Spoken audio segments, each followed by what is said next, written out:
बताइए क्यों फेमस है? क्यों फेमस है खान सर आप बताइए? क्योंकि वो बच्चों को आसान से आसान भाषा में समझा देते हैं। जो पढ़ाई बहुत ज्यादा पढ़ने पर, कई बार पढ़ने पर हमें नहीं समझ में आती, उसी चीज को खान सर बहुत आसान तरीके से बच्चों को समझा देते हैं। एक ऐसा तरीका जिस तरीके से कॉपी लिखने पर आपके बाकी लोगों से ज्यादा अच्छे नंबर आने वाले हैं। देखिए हमेशा जो बात बताती हूँ आज भी सुन लीजिए, होगा सारे प्रश्नों के उत्तरों में कुछ ना कुछ की पॉइंट जरूर होते हैं और वो जो की पॉइंट होंगे उसे ही आपको हाईलाइट करके दिखा देना है कि एग्जामिनर और कुछ देखे या ना देखे, लेकिन आपने जो की पॉइंट लिखा हुआ है, जो मेन आंसर है उसमें का, वो उसे दिखना चाहिए, ताकि बेचारे को पूरा पढ़ने की आवश्यकता भी ना पड़े और केवल की पॉइंट को देख करके वो आपको अच्छे से नंबर दे करके चला जाए। एग्जाम्पल का यूज करना, एग्जाम्पल को देना आपके आंसर में 4 चांद लगाने का काम करेगा। अगर आपने अपने आंसर में एग्जाम्पल को इंक्लूड कर दिया है, जैसे कि सब कुछ काला काला है, उसमें एक बूंदी आप व्हाइट कलर डाल दीजिए, तो वो व्हाइट कलर तो आपको दिखेगा ही। उसी किताब को आप खुद से पढ़िए, उसी किताब को टीचर आपको समझा दे, तो कौन चीज ज्यादा समझ में आएगी? एक ऐसा तरीका जिस तरीके से कॉपी लिखने पर आपके बाकी लोगों से ज्यादा अच्छे नंबर आने वाले हैं।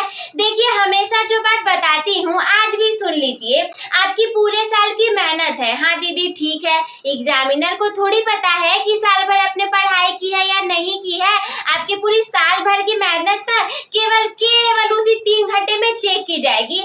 उसी 3 घंटे में जैसी कॉपी आप लोग लिखे रहेंगे, जितने अच्छे तरीके से लिखे रहेंगे, बिल्कुल इसी को देख करके एग्जामिनर आप लोग को नंबर देने वाला है।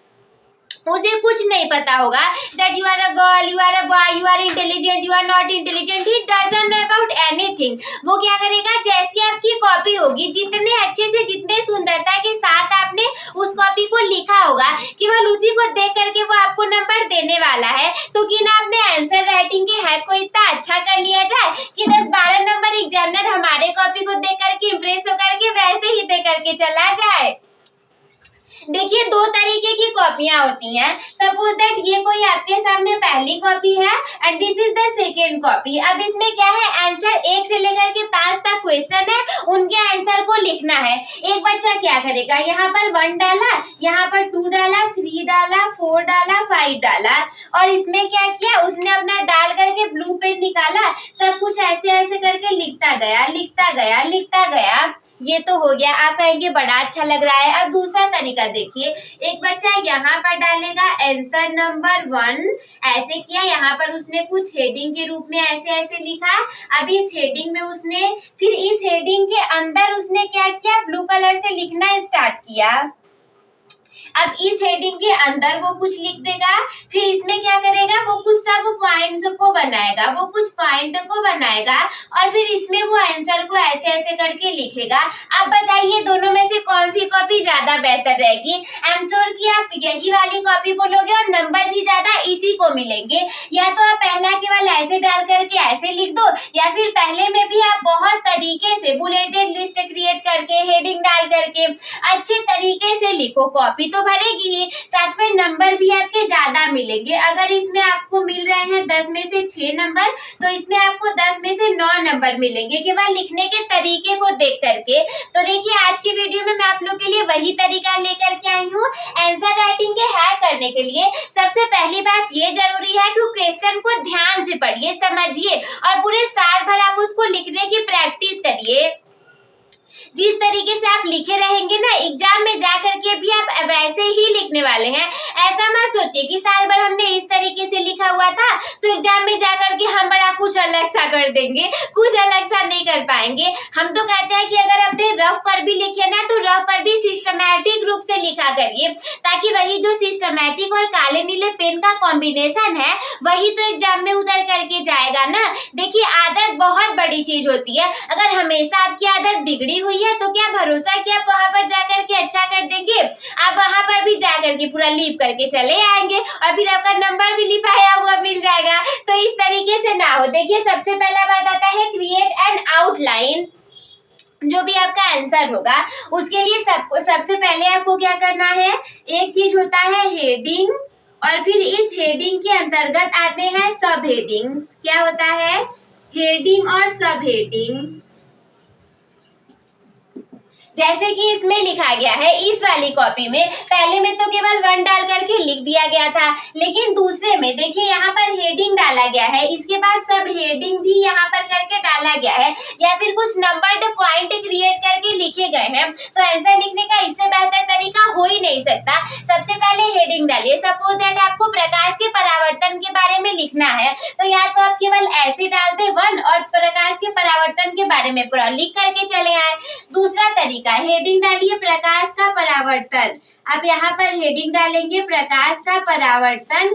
हेडिंग डाल करके फिर यहाँ से ब्लू कलर से आप यहाँ पे लिखना स्टार्ट करिए। नीचे आप उसका एक अच्छा सा डायग्राम बना दीजिए। तो किसको ज्यादा नंबर मिलेगा? आई एम श्योर कि इसी वाले को मिलेगा, क्योंकि इसने अच्छे सिस्टमैटिक तरीके से लिखा हुआ था। तो सबसे पहले आपको क्या करना है, अपने आंसर जो लिखना है उसकी आउटलाइन को क्रिएट कर लेना है। हेडिंग डालिए, सब हेडिंग डालिए और उसमें अच्छे से लिख रहे, ब्लैक और ब्लू कलर के पेन के कॉम्बिनेशन से आपको लिखना है। दूसरे पॉइंट की बात करें कि फोकस ऑन की पॉइंट्स। देखिए कोई भी आंसर होगा ना, ऐसा नहीं है कि वो केवल आंसर होगा और केवल हमें शुरू से अंत तक लिख देना होगा। सारे प्रश्नों के उत्तरों में कुछ ना कुछ की पॉइंट जरूर होते हैं और वो जो की पॉइंट होंगे उसे ही आपको हाईलाइट करके दिखा देना है कि एग्जामिनर और कुछ देखे या ना देखे, लेकिन आपने जो की पॉइंट लिखा हुआ है, जो मेन आंसर है उसमें का, वो उसे दिखना चाहिए, ताकि बेचारे को पूरा पढ़ने की आवश्यकता भी ना पड़े और केवल की पॉइंट को देख करके वो आपको अच्छे से नंबर दे करके चला जाए। जैसे प्रकाश के परावर्तन के बारे में ही लिखना है, तो इसमें देखिए ये जो है ना, ये जो डायग्राम बनाना है वो बहुत ज्यादा जरूरी है। इसमें आपतित किरण, परावर्तित किरण, ये बहुत ज्यादा जरूरी है। तो ऐसा मत करिए कि सारी चीजों को केवल ब्लू कलर से लिखते जाइए। You should have to do, क्या करना पड़ेगा आपको? जो भी जितने भी इम्पोर्टेंट पॉइंट है आप घर पे पढ़ोगे, जो भी नोट्स रहेंगे हाइलाइटर का तो यूज कर सकते हो, लेकिन एग्जाम में ना आपके हाइलाइटर अलाउ ही नहीं है, तो दीदी हम वहां पे क्या करेंगे? फिर भी आप तरीकों को इस्तेमाल कर सकते हो। सारी चीजों को तो आप ब्लू कलर से लिखिए, सारी चीजों को ब्लू कलर से लिखिए, लेकिन जहां जहां जहां जहां आपके इम्पोर्टेंट पॉइंट आए उसे आप ब्लैक कलर से लिख दीजिए और फिर आप अपने आंसर को फिर से सारी चीजें ब्लू कलर से लिख करके फुल स्टॉप लगा दीजिए। अब सारी चीजों में सारा ब्लू कलर से है, तो जो की पॉइंट है, जो मेन आंसर है, वो ब्लैक कलर से अलग से तो हाईलाइट होकर के दिखेगा ही। जैसे कि सब कुछ काला काला है, उसमें एक बूंदी आप व्हाइट कलर डाल दीजिए तो वो व्हाइट कलर तो आपको दिखेगा ही। उसी तरीके से सारी चीजें नीले कलर में है, तो जो इम्पोर्टेंट पॉइंट है उसे ब्लैक कलर से लिख दीजिए तो वो आपको दिखेगा ही। और देखिए सारे सब्जेक्ट की अलग अलग बेहतरीन तरीके से कॉपी को कैसे लिखना है वो हमने अलग अलग कॉपी को बना करके आपको पहले ही बता दिया है कि हिंदी की कॉपी को ऐसे लिखिए, गणित की कॉपी को ऐसे लिखिए, अंग्रेजी की कॉपी को ऐसे लिखिए, मतलब सारी चीजें पहले से बता दी गई हैं। लेकिन ये जो चीजें लेकर के आई हूँ ये आपको सारे एग्जाम में काम देने वाले हैं। अगला तीसरे पर जाए कि आपको यूज सिंपल लैंग्वेज, बिल्कुल जितना जितना हो सके उतने साधारण भाषा का प्रयोग करिए, जितने अच्छे से आप समझा पाए। देखिए ध्यान रखिए, अगर केवल किताबों को ले करके आप किताबों को पढ़ करके ही सब समझ जाते तो स्कूल, कॉलेज, विद्यालय, कोचिंग्स ये सब खोलने की जरूरत ही नहीं रहती, टीचरों की जरूरत ही नहीं पड़ती। टीचर की जरूरत क्यों पड़ती है? उसी किताब को आप खुद से पढ़िए, उसी किताब को टीचर आपको समझा दे तो कौन चीज ज्यादा समझ में आएगी? ऑब्वियसली सी बात है, जो टीचर हमें समझा देंगे वो चीज हम ज्यादा अच्छे से समझ जाएंगे। क्यों? क्योंकि वो बहुत ज्यादा आसान तरीके से हमें समझाने का ट्राई करते हैं और वही आसान तरीका आपको अपने एग्जाम में लिख करके आना है। ज्यादातर बहुत ज्यादा कठिन वर्ड्स का, किताबी तरीके का, इन सभी चीजों का यूज मत करिए। जितना आसान से आसान आप अपनी भाषा में लिख पाए। खान सर बताइए क्यों फेमस है? क्यों फेमस है खान सर आप बताइए? क्योंकि वो बच्चों को आसान से आसान भाषा में समझा देते हैं। जो पढ़ाई बहुत ज्यादा पढ़ने पर, कई बार पढ़ने पर हमें नहीं समझ में आती, उसी चीज को खान सर बहुत आसान तरीके से बच्चों को समझा देते हैं। वो फेवरेट टीचर बन गए और उनके पढ़ाए हुए बच्चों का भी सिलेक्शन हो जाता है। रीजन, जितना सिंपल से सिंपल लैंग्वेज का आप अपने आंसर में यूज कर पाए ताकि एग्जामिनर को पढ़ने में भी आए, समझ में भी आए, वो चेक करके, पर वो आंसर सही होना चाहिए। ऐसा ना हो कि सिंपल करने के चक्कर में वो खराब हो जाए। सिंपल होना चाहिए, सही होना चाहिए। अगला चौथा पॉइंट है बी डायरेक्ट। आपको जो अपने आंसर को लिखना है ना वो डायरेक्ट तरीके से केवल आंसर ही होना चाहिए। अगर पूछा गया है कि प्रथम विश्व युद्ध कब हुआ था तो ऐसा ना हो कि आप प्रथम विश्व युद्ध की सारी कहानी आप खुद से पढ़िए, उसमें आंसर लीजिए, आपको समझा दे तो कौन चीज ज्यादा समझ में आएगी। प्रथम विश्व युद्ध हुआ था 1914 ईस्वी में, तो 1914 आपको लिखना बहुत ज्यादा जरूरी है। ऐसा नहीं हो कि घुमा फिरा करके उसी में गोल गोल बात को घुमा रहे हैं और मेन आंसर को लिखे ही नहीं। अरे भाई एग्जामिनर नंबर तो तभी देगा जब आपने मेन आंसर को लिखा होगा। तो भी डायरेक्ट डायरेक्ट रहिए, बहुत ज्यादा घुमाने फिराने की आवश्यकता नहीं है। डायरेक्ट पॉइंट पर बात करिए, आंसर को भी डायरेक्ट तरीके से ही लिखिए। अगला 5वां पॉइंट है इम्प्रूव योर क्लियरिटी।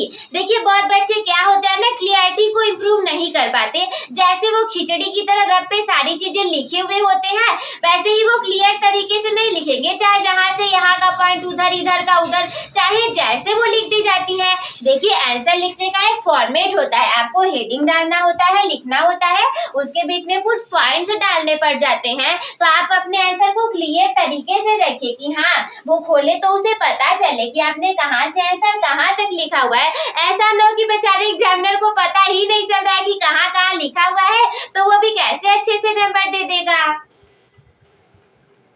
6वां पॉइंट आएगा यूज एग्जाम्पल्स। एग्जाम्पल का यूज करना, एग्जाम्पल को देना आपके आंसर में 4 चांद लगाने का काम करेगा। अगर आपने अपने आंसर में एग्जाम्पल को इंक्लूड कर दिया है, नहीं आ रहा है एग्जाम्पल, जैसे मैम सर पढ़ाते हुए बोर्ड पर आपको जितने आसान तरीके से समझाते हैं ना, वैसा ही आप एग्जाम्पल में बना दीजिए, लेकिन दीजिएगा एग्जाम्पल जरूर। जैसे किसी अभिक्रिया के बारे में लिखना है, आपने अभिक्रिया के बारे में लिख दिया, पर उसका एग्जाम्पल जरूर दीजिए, केमिकल इक्वेशन जरूर दीजिए, तभी आपको नंबर मिल पाएंगे। सारी चीजों के साथ में एग्जाम्पल जरूर देना है, याद रखिए। बायोलॉजी की बात करें तो सब में डायग्राम बनाइए, केमिस्ट्री की बात करें तो सब में आप क्या करिए, जो इक्वेशन रहेंगी उनको लिखिए। फिजिक्स की बात करें तो जितने महत्वपूर्ण फॉर्मूले हैं उन्हें हाईलाइट करिए। तो ये सारी चीजें आपको जानना बहुत जरूरी है। अगला है फॉलो अ स्टैंडर्ड फॉर्मेट। देखिए आंसर लिखने का एक फॉर्मेट होता है, जो कि मैंने आप लोग को बताया भी था। आपको क्या करना है, एक स्टैंडर्ड फॉर्मेट को फॉलो करना ही करना है।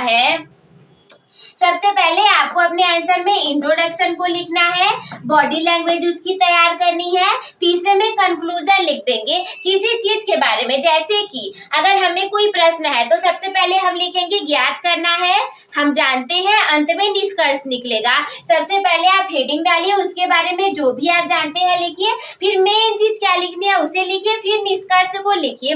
किसी सवाल को भी हम इसी फॉर्मेट से करते हैं। इसके बाद सबसे last point two have use bulleted points और नंबर्ड लिस्ट। जैसे देखिए इस वाले आंसर में बच्चे ने क्या किया था, सबसे पहले डाल दिया था हेडिंग और उसके बाद उसने सब हेडिंग डाल दिए थे या फिर पॉइंट करके लिखे हुए थे। बुलेटेड पॉइंट का मतलब है जैसे कि आप चाहे तो स्टार बना करके लिख दीजिए, एरो बना करके आंसर को लिखते जाइए, या फिर नंबर्ड लिस्ट का मतलब है ऐसे 1 2 3 करके पॉइंट्स में आंसर को लिखिए। रोमन डिजिट में 1 2 3 कर दीजिए, क ख ग लिख दीजिए, अ ब स द करके लिखिए।